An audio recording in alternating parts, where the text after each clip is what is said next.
Assalamu alaikum wa rahmatullahi ta'ala wa barakatuh. Mai magana Ibrahim Sana Hussein. Jama'a members na Smart Key.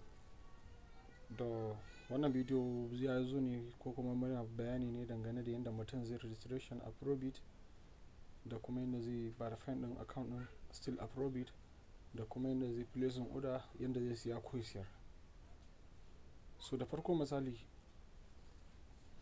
idan mutum bai da link din to a kasan description din bidiyon nan inda ka shiga YouTube din mu zaka ga link din zamu sa shi a wurin wajen registration kenan. So in kuma ka yi still dai ka kalli bidiyon insha Allah muna fatan zai maka guiding yadda za ka yi placing order ko kuma ka siyar. So da farko misali idan mutum ya shiga link din haka ya bude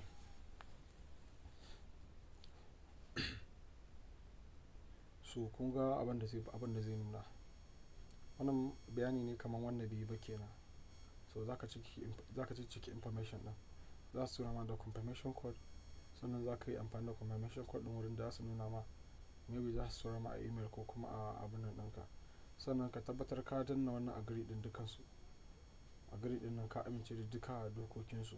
So a gurgure tunda mu muna da account bara ku gani za mu shiga login gashi insha Allah na magana.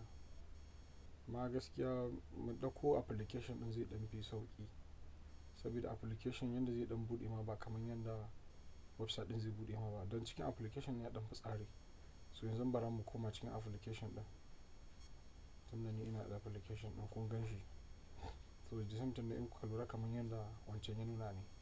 So da farko ga in kuka lura akwai sababbin coins wanda aka sa su ajiye kenan. In kuka lura gashi nan new coins a wuraren. So ga Smart Key shine na farko, ba wai saboda shi ne aka fara sa ba, a saboda ya fi sauran kuɗi ne. Sai ga wani ita wannan. So tunda dai mu abin da muke bukata yanzu misali muƙaddara mutum ya shiga registration haka, so akwai verifying da zai yi na account din shi, mutum zai koma shiga setting. Idan ya shiga setting zai dan shi idan ya shiga please kun ga nan suna magana da sai an yi login, ashe ba riga na yi ba.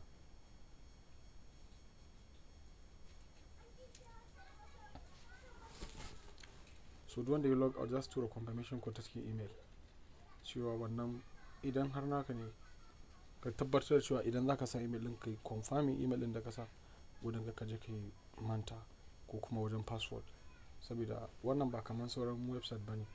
Yanzu wannan a haka login da zan yi za su ce min za su tura min confirmation code in ba sa'a ba ta cikin mail ina. So yanzu gashi ma da yayi ba su riga sun tura ba, amma sometimes wani zubin zuwa yake suka ce za su tura. So na farko idan mutum ya shigo kamar yadda na nuna mana ɗazu nan wa'inda su ne sababbin coins, muka lura da Smart Key shine na farko a wurin daraja kenan daga farawan shiga. So ga exchange a ƙasa, ga history, ga wallet. Yanda mutum da farko mutum zai depositing kamar zai ɗauko Smart Key din shi daga Trust wallet ko kuma MetaMask ya deposit din shi anan saboda exchange. Da farko mutum zai shiga wallet nan kenan gashi nan a ƙasa. So idan aka shiga wallet kun ga abin da zai nuna mana cikin account din kenan. Misali yanzu kamar ina so in siya ne, so in muka lura ga Ethereum nan ga USDT, to da wayannan abu guda biyu da su ne kadai aka yi abin nan da wannan USDT da Ethereum. Waɗannan su ne kadai guda biyu wanda zaka iya exchange din su in muka lura.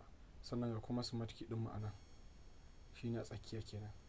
So a gurguje misali idan kamar zan yi depositing na USDT zan yi da shi ko kuma Ethereum, to idan mutum ya shiga ba wani wahala bane, ga deposit ne ya nuna. So za mu shiga deposit din, muka dan jira shi zai ba mu address din, mutum zai copy din shi sai ya koma can ya je turo Ethereum din shi. Haka idan Smart Key din zai turo so fa lillahi alhamdu shi ma zai bude, amma ba lalle ne ka ga nuna Smart Key anan ba. Zaka koma nan wurin ka rubuta SK din kamar yadda muka san code din ke yana nan. So zai nuna ma wannan saboda akwai Smart Key a ciki ne shi yasa nuna. So za mu zo, so kun gani ma still dai tun jiya dai abin da suke nuna akwai sun yi wani suspending. So wannan dai ya fi sauki wurin su yi, amma gaskiya bisa shawara duk wani member ko kuma abin nan da ya san yana so ya amfani da Smart Key ko ya siya ko ya siyar so ta cikin Uniswap ya fi sauki gaskiya.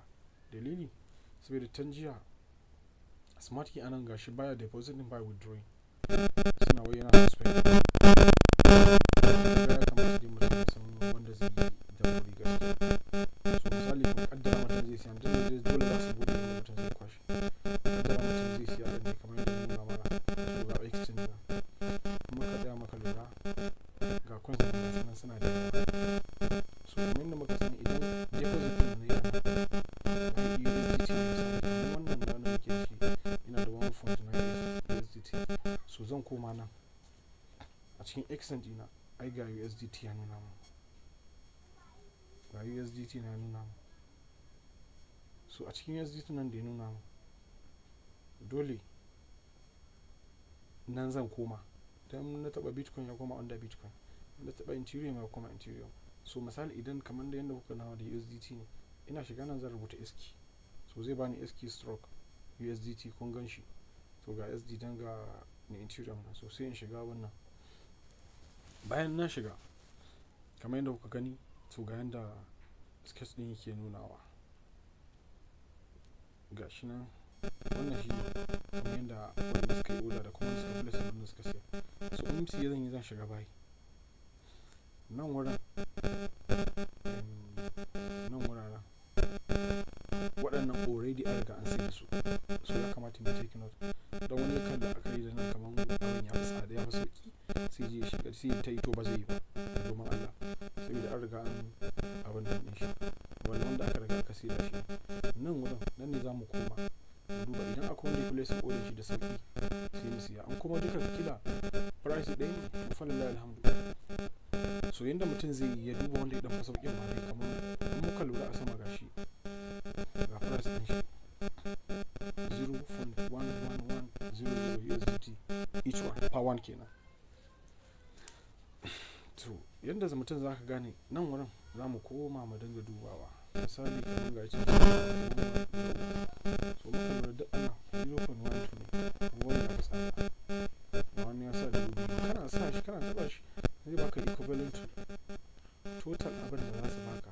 Yanzu misali nan wurin wannan total USDT da za a caje ne wanda za a bani smart key wanda ya kai 20,252,364.239 total kenan, amma akan farashi nawa, akan wannan farashin duk guda daya ya sayar da shi ko kuma zai sayar da ya placing order shi akan duk guda daya 0.1369 USDT kenan. So idan mutum yana ganin zai iya yi da wannan, so falillahi alhamdu sai yi da shi. In kuma kamar yadda na faɗa za mu duba wanda nan ba sauƙi ne, to shi kenan dan ba wanda bai bukata sauƙi, so za mu koma sama, dole za mu samu wanda yake dan sauƙi. So kun ga duk wa'annan sun nuna mana wanda suka yi placing order a nan wurin suna da bukatan price din shi ya kai 10.11420. So kun ga nasu kamar ya dan yi tsada kenan, amma idan muka lura da kyau, so dole dai haka idan mutum yana bukatar siya, dole in dai ka damu dole ka siya, so zaka dubo wani dan fa sauki. So wanda ya da masaukin shine dai ga na a sama. So misali kamar na wato total USDT ina da ya nuna min cewa ina da USDT 1.9822, so zan duba wanda ya fa sauki, shine misali wannan na farko a can a sama, da na taba shi zai nuna min a nan wurin shi ne wannan. So da yanda ya nuna min din nan, to na dan yi screenshot din ne saboda ina da bukatar wani abu da zan yi da shi. So yanda ya nuna min haka din nan gashi nan USDC 2,106 shine wanda za a bani wannan akan wannan placing order da shi guda 18,449. So ya danganta da yanayin yadda mutum yake da ra'ayi na abin nan din na placing order din. So kamar yadda nan ce muku shine dan fa sauki, domin yanzu zan iya editing anan, zan iya so amma ba zai siyu ba, zai nuna min yana pending tunda babu wanda ya placing order shi a wannan price din. Amma tunda wannan yanzu nan akwai shi, to yanzu nan zan siye shi za mu total abin nan koma na USDT ne suka ce sai in koma in sa price na Nunine ne zan siya. Misali bara mun ce zan siya guda daya 1 USDT, so kun ga za su bani smart key 8.7569 USDT. So yanzu ina cewa buy din nan, ina shiga buy ya siyu, ba zai jira a pending ba, zai siyu. Yanzu misali gashi nan idan na ce zan siya, za su ɗauki order price gashi nan 0.1142, shi ana nuna min cewa na gamsu da haka. So total order na guda ɗaya ne, sai in ce buy. So ba zai yi ba, kun ga bai yi ba, maybe saboda abuna ya yi kaɗan ne total ɗina. To bari in ƙara magani ko zai yi. to kun ga order na ce success. Yanzu da za ku duba a cikin buy ɗin nan total wanda aka siya, kun ga dole za ku samu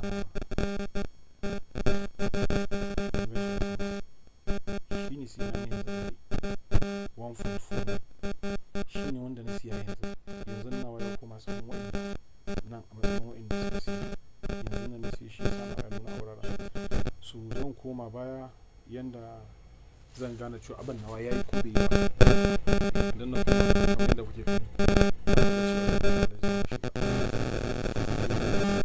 shi yasa zai nuna ma abin da ka siya ne da wanda ka yi failin ke pending. In kana da bukatan kasan ka yi history dai, ko ya san ga inda yake, ina tunanin insha Allah gashi. So bara in zo in shige shi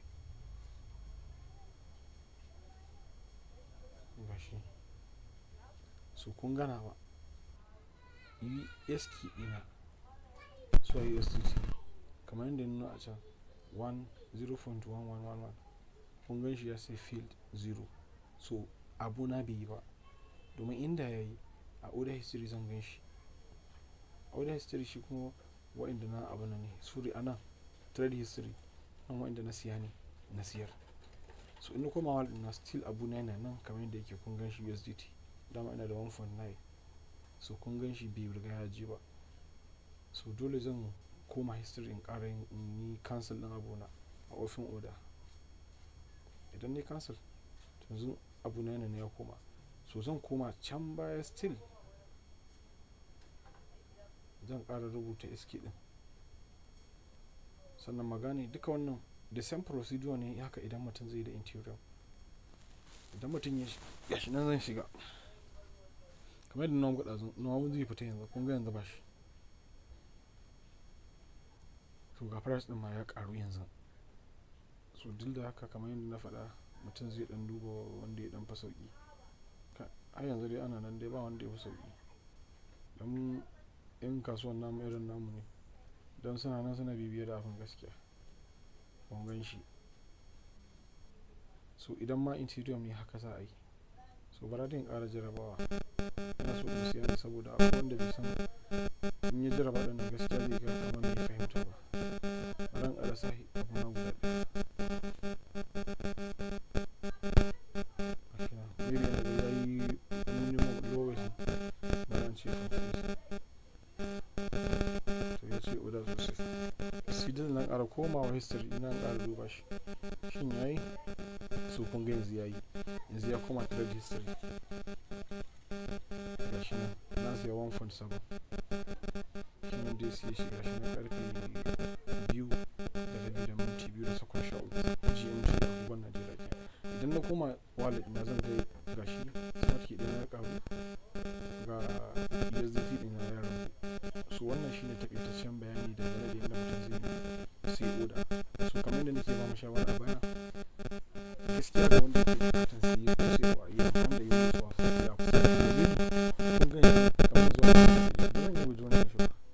kun gani yana suspended due to a following reason. So dole kun ga yana da bukatan shawara wanda mutum kam dan takaita sani smart din mu ne ko USDT mu ko ATM mu sai ko sayarwa. So da kai zo dole muna da waya to gaskiya ta cikin Uniswap sha yanzu magani yanzu ne ya fi sauki. So wannan shine takaitaccen bayani dangane da yadda mutum zai swapping na abin nan. Sannan da Allah kada mu dan manta da, tunda wannan kamar sabon channel ne, muna dan buƙatar insha Allah mutum ya dan dana mana subscribe, domin duk wani sabon abu in Allah da ka gama tambaya in dai kai member smart key ne, ina wannan fatan, domin Allah da duk wani sabon abu da zai fito kamar yadda shi wasu suka sani, shi subscribing ba wai kuɗi ake ɗauka ba wani ba, a'a kawai ana letting ɗinka ne ka gane cewa wannan channel din an sa sabon kaza dangane da kaza a tura ma email ɗinka, ba wani abu ake ɗauka ba. So wannan shine takaitaccen bayani. Assalamu alaikum warahmatullahi ta'ala barakatuh. Ni ne Ibrahim Sani Hussein daga Zaria.